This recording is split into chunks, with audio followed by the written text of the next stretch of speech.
If you looked at the Hargrove family from the outside, you would have seen everything you were told to want: a colonial-style home on a quiet cul-de-sac in Whitfield, Virginia.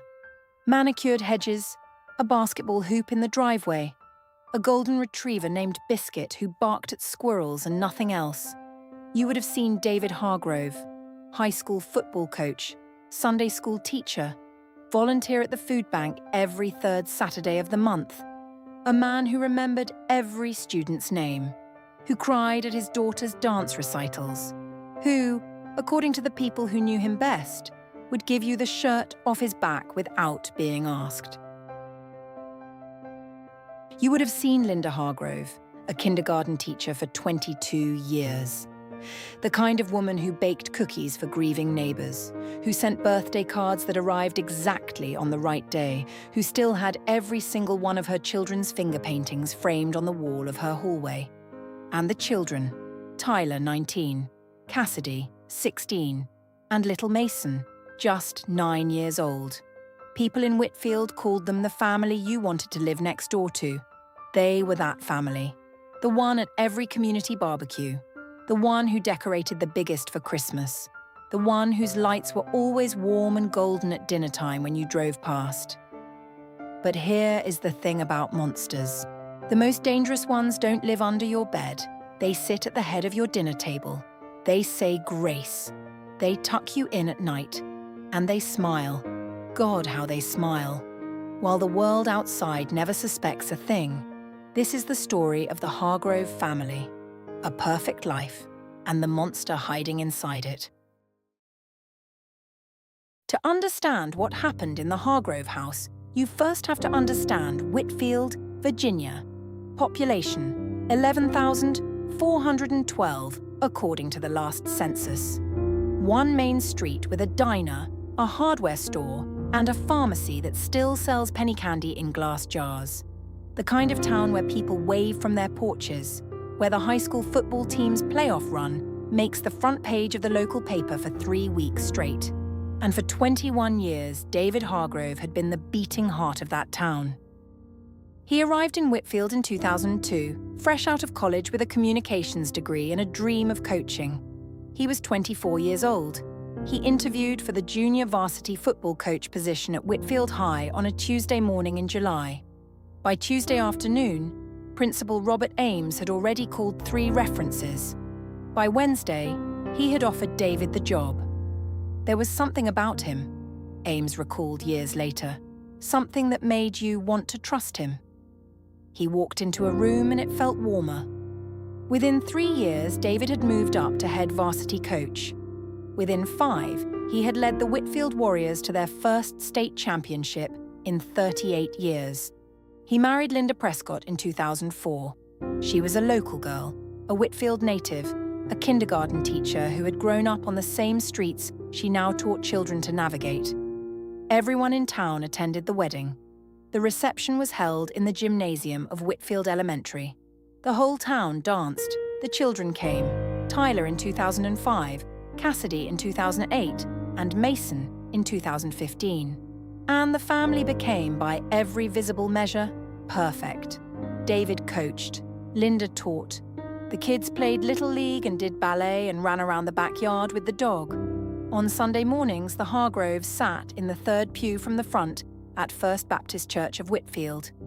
David sang the hymns loudly, off-key, without embarrassment. Everyone smiled when he did. He volunteered. He organized. He was present in a way that most people simply are not. He helped coach a youth basketball team on weeknights. He ran a mentorship program for at-risk boys at the Boys and Girls Club on the east side of town. A program that was funded in part by donations he raised himself. People in Whitfield did not just like David Hargrove. They admired him. And here is the truly terrifying part of this story. Not a single person who admired him, not one, knew what was happening behind the closed doors of that beautiful colonial house on Sycamore Drive, because David Hargrove had 2 lives, the one everyone saw, and the one that would eventually destroy everything. Linda Hargrove had known for years, not all of it, Not the full shape of it, but she had felt it, the way you feel a cold draft from a window you can't find, a chill that you can't explain but can't quite dismiss. It started, she would later tell investigators, in the early years of their marriage. Small things. David's temper, which could ignite over nothing and disappear just as fast. A switch, she said, on and off. Like someone changed the channel, she recalled. One moment he was laughing. The next, she felt afraid in a way she couldn't articulate. There were rules in the Hargrove house that Linda would come to recognize over time as not normal. The children did not talk back, not once, not ever. Not because they were extraordinarily well behaved, but because the consequences of doing so had been made clear to them from a very young age. Tyler Hargrove, the eldest, would later describe learning, at the age of 6, that the worst thing you could do in their house was make his father feel disrespected. He didn't hit us, Tyler said, in a recorded interview that would later be played in court. I want to be really clear about that. He didn't hit us, but you were always bracing, like waiting for something to fall, and you didn't know what it was, but you knew it was coming. David controlled the finances. Linda had an account in her name, but the balance was managed by David. He reviewed the bank statements. He approved large purchases. She did not think of this as control at first. She thought of it as organization. He was good with numbers. She was not. It made sense. He monitored her phone, not overtly, never a locked screen check or a direct accusation. But there were questions. Who were you texting? Why did Sarah call? What did you talk about? The questions were asked softly, casually over dinner. They did not feel like interrogation. They felt somehow like concern. He always made it feel like love, Linda said. Like he was asking because he cared so much, because you were so important to him. It took me so long to understand that love doesn't feel like that. What was happening in the Hargrove house had a name, though it would take years and a catastrophic unraveling before anyone applied it. Coercive control. It is a pattern of behavior that strips a person of their autonomy, creates dependency and fear, and operates largely in the dark. Because unlike a bruise, it leaves no physical mark. It is psychological architecture. A cage built from words and rules and silence and consequence, and David Hargrove had been building it for over a decade. The children felt it differently from Linda and from each other. Tyler, the eldest, developed what he described as a finely tuned sense of his father's moods. He learned to read the angle of David's shoulders when he walked through the door, the pace of his footsteps, whether he set his keys down softly or with a clatter. These were, Tyler said, survival skills that he did not recognize as survival skills until he was well into adulthood. Cassidy, the middle child, retreated. She was quiet at home and loud at school. Two entirely different people, she would later describe, living in the same body. At school, she was funny, warm, popular. At home, she became, in her own words, invisible on purpose. And Mason, sweet, 9-year-old Mason, was still too young to understand what he was living inside. He knew only that his father was the most important person in any room, that his father's approval felt like sunlight, and that the absence of it felt like nothing he had words for yet. None of this by itself is the story. The story begins on the night of March 7th, 2023, the night everything cracked open. It was a Tuesday. Unremarkable in every way until it wasn't. David had a coaches meeting that evening that ran long. At least, that's what he told Linda. He came home at 11:47 p.m., according to the timestamp on the Ring doorbell camera. Linda and the two youngest children were asleep. Tyler was away at college in Charlottesville. What happened between 11:47 p.m. and 2:15 a.m. has been reconstructed through physical evidence, phone records, and the testimony of the only person who was awake to witness it. Cassidy Hargrove, 16 years old, had not been able to sleep. She had been texting a friend, lying in the dark with her phone under her blanket, the way teenagers have hidden things from their parents since phones existed. She heard her father come home. She heard the sounds of the house settling into his presence, the particular creak of the third stair, the refrigerator opening, the television murmuring, and then, sometime after midnight, she heard something that made her sit up. Her parents' voices, low at first, the kind of argument that tries to keep itself quiet. She had heard this before. They both had. But this night was different. The quiet did not hold. At 1:03 a.m., Cassidy called her brother Tyler from under her blanket. The call lasted 4 minutes and 12 seconds. Tyler Hargrove would later tell investigators that his sister was whispering, that he could barely hear her, that she told him she was scared in a way she had never said out loud before. He told her to call 911. She said she couldn't because she didn't know what would happen to her mother if she did. She didn't know what would happen to Mason. She didn't know what would happen to her. Tyler Hargrove called 911 at 1:08 a.m. from his dormitory room, 147 miles away. The dispatcher patched the call through to the Whitfield Police Department. Officers were dispatched to 14 Sycamore Drive at 1:11 a.m.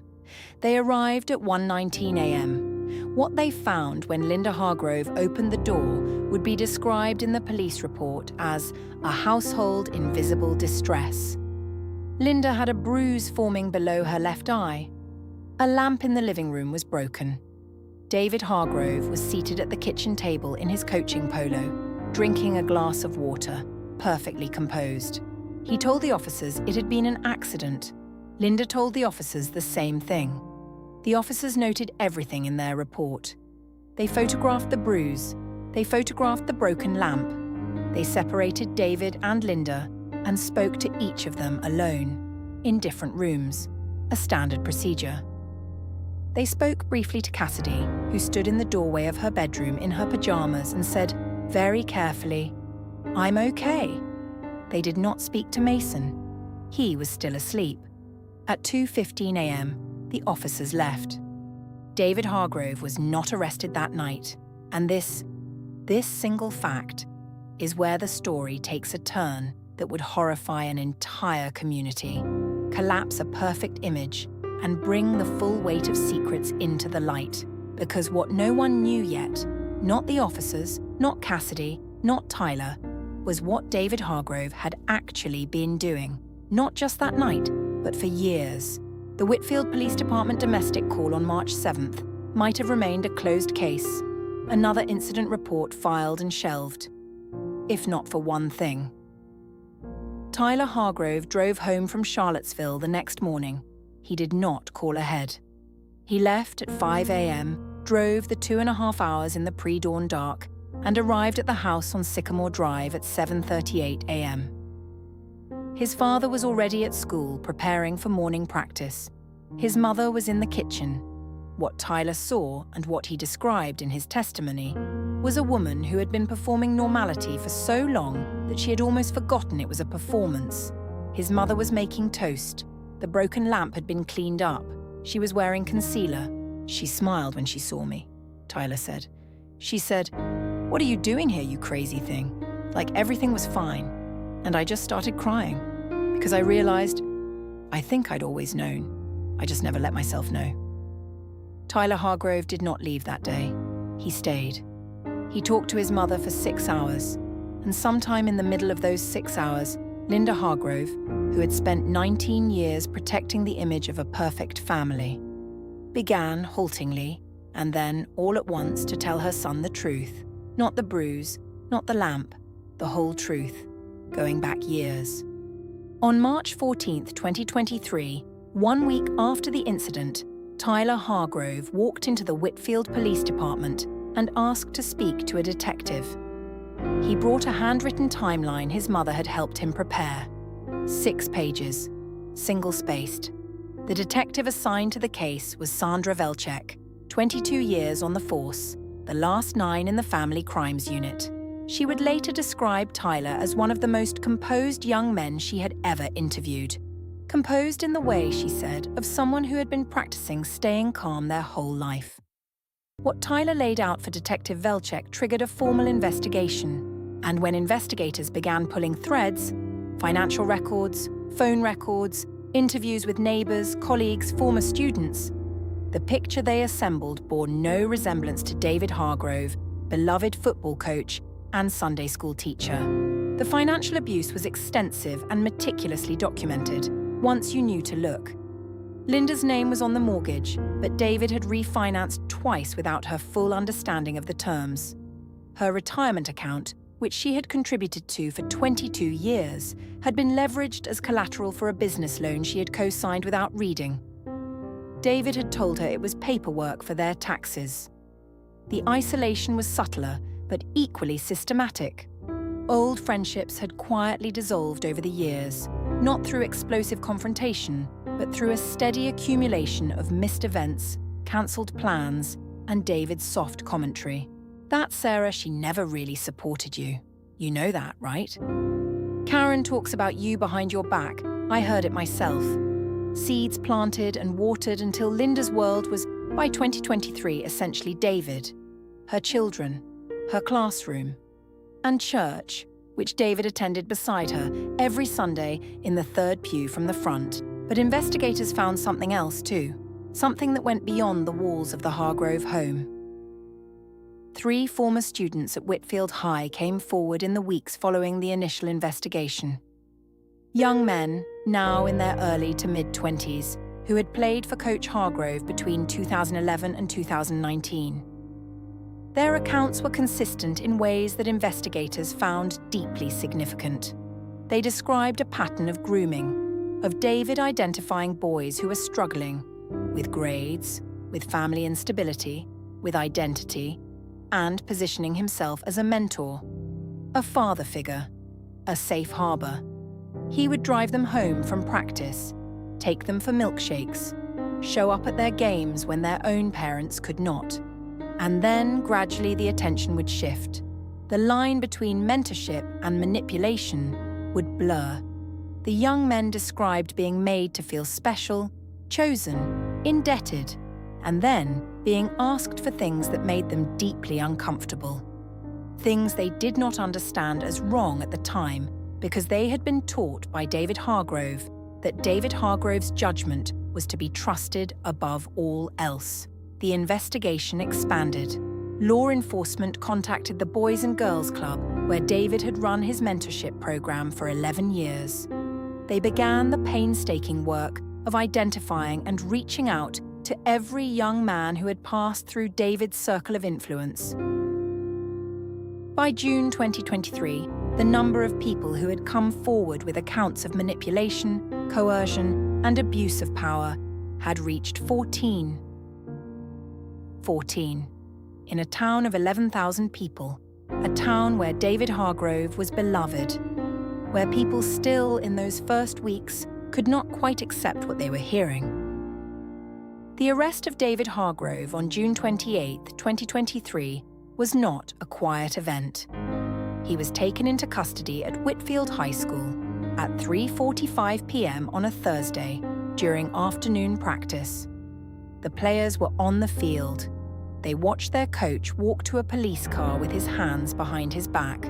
The charges were extensive: domestic violence, financial fraud, coercive control, which notably had only been codified as a criminal offence in Virginia relatively recently, and, most devastatingly, charges related to the abuse of trust and the pattern of behaviour documented with former students. And there were people, many people, who sat alone in their houses and thought about every conversation they had ever had with David Hargrove, about every time they had trusted him with their sons, their families, their faith. Principal Robert Ames, the man who had hired David Hargrove 21 years earlier, the man who had called him warm, gave a brief statement to the press. He looked, observers noted, like a man who had aged 10 years overnight. "I am devastated," he said, "and I am sorry.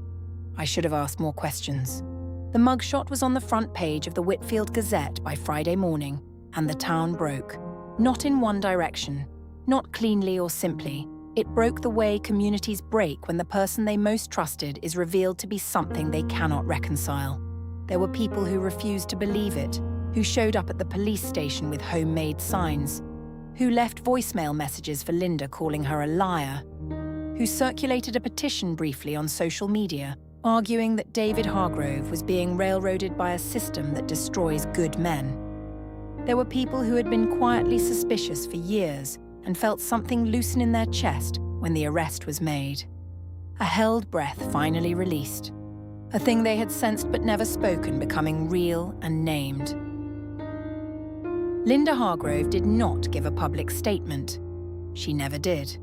She has, by all accounts, focused her energy entirely on her children, particularly Mason, who was 9 years old when his father was arrested, and who learned, in the way that children learn impossible things, that the person he had believed to be the center of the world was something he did not have words for yet. Tyler Hargrove, for his part, moved back home from Charlottesville. He deferred his junior year. He mowed the lawn. He drove Mason to school. He sat on the back porch with his mother in the evenings. "I don't know how to explain what it felt like," he said in an interview months later. "Like grief, but not for my dad, for the person I thought he was, grieving someone who never actually existed." Cassidy Hargrove started a private blog in the months after the arrest. She did not use her name. She wrote about growing up in a house with a monster who wore the face of a hero, about learning to be invisible, about learning very slowly that the things that happened in her house were not things that happened in every house. One entry, which circulated widely online after it was discovered, though Cassidy has never confirmed authorship publicly, read, in part, "People keep asking how we didn't know. We knew. We just didn't have permission to know. There's a difference." The trial of David Hargrove began on January 15, 2024. It lasted 19 days. Linda testified for 2.5 days. She was composed, careful, and precise in a way that several jury members later described as heartbreaking, as if she had been rehearsing the act of being believed for so long that she had perfected it before she ever needed to use it. She described the lamp. She described the bruise. She described the 19 years before that night, the financial control, the isolation, the slow erosion of her own sense of what was normal and what was not. At one point, the defense attorney asked her why she had not left. Linda Hargrove was quiet for a long moment. Then she said, "Because I didn't know I was somewhere I needed to leave." The former students testified via video feed, several of them. They were in their 20s now. Some were visibly anxious. One asked to have the lights dimmed before he began speaking. Several of them made clear in their testimony that they had not spoken about these things to anyone, parents, friends, partners, before investigators had contacted them, that they had carried the weight of it privately, that they had not understood for years whether what happened to them had a name. David Hargrove testified in his own defense. He was calm, articulate, and deeply sympathetic in effect. Several courtroom observers noted that even knowing what they knew, something in his manner still radiated warmth. He denied the most serious allegations. He described his marriage as difficult but loving. He looked at Linda when he said it. She did not look back. The jury deliberated for 11 hours over 2 days. On February 6, 2024, David Hargrove was found guilty on 14 counts, including domestic battery, coercive control, financial fraud, and multiple counts related to the abuse of a position of trust with the former students. He was sentenced to 22 years in a Virginia State Correctional Facility. He showed no visible reaction when the verdict was read. Linda Hargrove was in the gallery. She was holding Cassidy's hand. When the verdict was announced, she did not cry. She had told her therapist, she said afterward, that she had been afraid she would cry, that she was afraid of what that would mean, crying when the man who had stolen 2 decades of her life was finally held accountable. But in that moment, she felt something else entirely.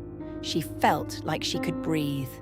The house on Sycamore Drive was sold in April 2024. Linda moved with Mason and Cassidy to a rented home across town. Tyler finished his degree in Charlottesville and came home for the summers. The golden retriever, Biscuit, went with them. The trophy case at Whitfield High was reorganized. The state championship photo, David on the field, arms thrown wide, surrounded by weeping boys, was removed from display. No announcement was made about it. One day it was there. The next, it wasn't. Robert Ames retired in September 2024. Whitfield, slowly and imperfectly, tried to understand what had happened in its middle. What it means to love and trust and be completely wrong. What it means when the person others could not see through was always, always right in front of you. The question that lingers, the one that doesn't resolve neatly, the one that keeps people awake, is not what David Hargrove did. It is how.